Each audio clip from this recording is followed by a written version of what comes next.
ದೇಶಕ್ಕೆ ಸ್ವಾತಂತ್ರ್ಯ ಬಂದು 70 ವರ್ಷಗಳು ಕಳೆದರೂ ಕೂಡ ಕೆಲವು ಹಳ್ಳಿಗಳಿಗೆ ರಸ್ತೆ ಇಲ್ಲ, ಬಸ್ ಇಲ್ಲ ಅನ್ನೋದು ಇಂದಿಗೂ ಇದೆ. ಎಷ್ಟೇ ಜ್ಞಾನ ತಂತ್ರಜ್ಞಾನ ಮುಂದುವರೆದರೂ ಹಳ್ಳಿ ಜನರ ಗೋಳು ಕೇಳುವವರಿಲ್ಲದಂತಾಗಿದೆ. ರಸ್ತೆಗಾಗಿ ಪರದಾಡೋ ಜನರ ಪರಿಸ್ಥಿತಿಯ ಒಂದು ವರದಿ ಇಲ್ಲಿದೆ ನೋಡಿ.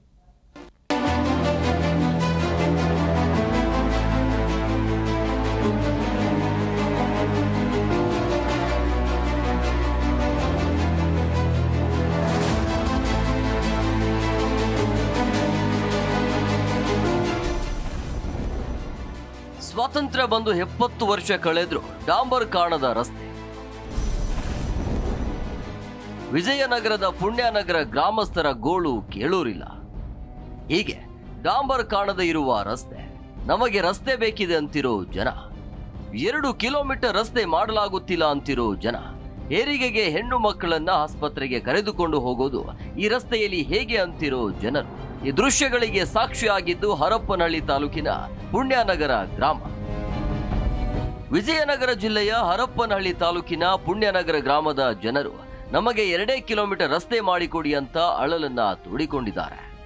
ನಮಗೆ ಏನು ಹರಪನಹಳ್ಳಿ ತಾಲೂಕು MLA ಮೇಡಮರು ನಿಮ್ಮೂರಿಗೆ ರೋಡ್ ಮಾಡಿಕೊಡ್ತೀವಿ ಅಂತಂದು ಹೇಳಿ ಆಶ್ವಾಸನೆ ಕೊಟ್ಟರು. ಆದರೂ ಇಲ್ಲಿವರೆಗೂ ಏನೋ ರಸ್ತೆ ಮಾಡಿಲ್ಲ. ಈಗ 1 ವರ್ಷದಿಂದ ನಾವು ಹೋರಾಡಕ್ಕೆ ಹಚ್ಚಿದ್ದೀವಿ.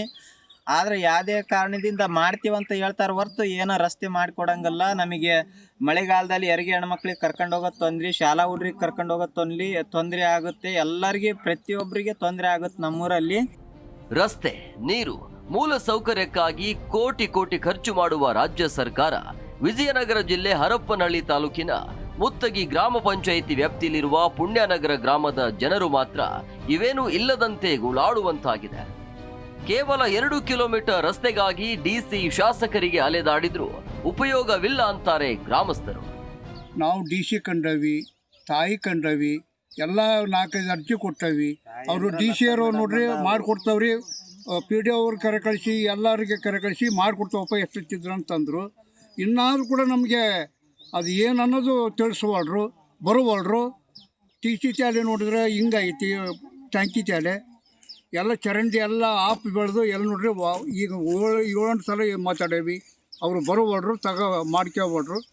ಈಗ ಓಟ್ ಹಾಕಾರ ಮಾತ್ರ ಓಡಿ ಬರ್ತಾರೆ ಸರ್, ಓಟ್ ಹಾಕ್ರಿ ನಮಗೆ ಅಂತಂದು. ಮಳೆ ಬಂದ್ರೆ ಇಲ್ಲಿನ ಜನರ ಕಷ್ಟ ಹೇಳುತ್ತಿರೋದು. ಹೆರಿಗೆಗೆ ಹೋಗೋ ಹೆಣ್ಣು ಮಕ್ಕಳ ಪರಿಸ್ಥಿತಿ ದೇವರಿಗೆ ಪ್ರೀತಿ ಅಂತಾರೆ. ನಮ್ಮ ಗ್ರಾಮಕ್ಕೆ ಕೇವಲ 2 ಕಿಲೋಮೀಟರ್ ರಸ್ತೆ ಮಾಡಲು ಆಗದ ರಾಜ್ಯ ಸರ್ಕಾರ ವಿಜಯನಗರ ಜಿಲ್ಲಾಡಳಿತ ಮುಂದಾಗಲಿ ಅಂತ ಗ್ರಾಮಸ್ಥರು ಒತ್ತಾಯಿಸಿದ್ದಾರೆ. ಗ್ರಾಮದ ಜನರ ಬೇಡಿಕೆಗೆ ಈ ವರದಿಯ ಬಳಿಕ ಆದರೂ ರಾಜ್ಯ ಸರ್ಕಾರ ಸ್ಪಂದಿಸುತ್ತಾ ಕಾದು ನೋಡಬೇಕಿದೆ.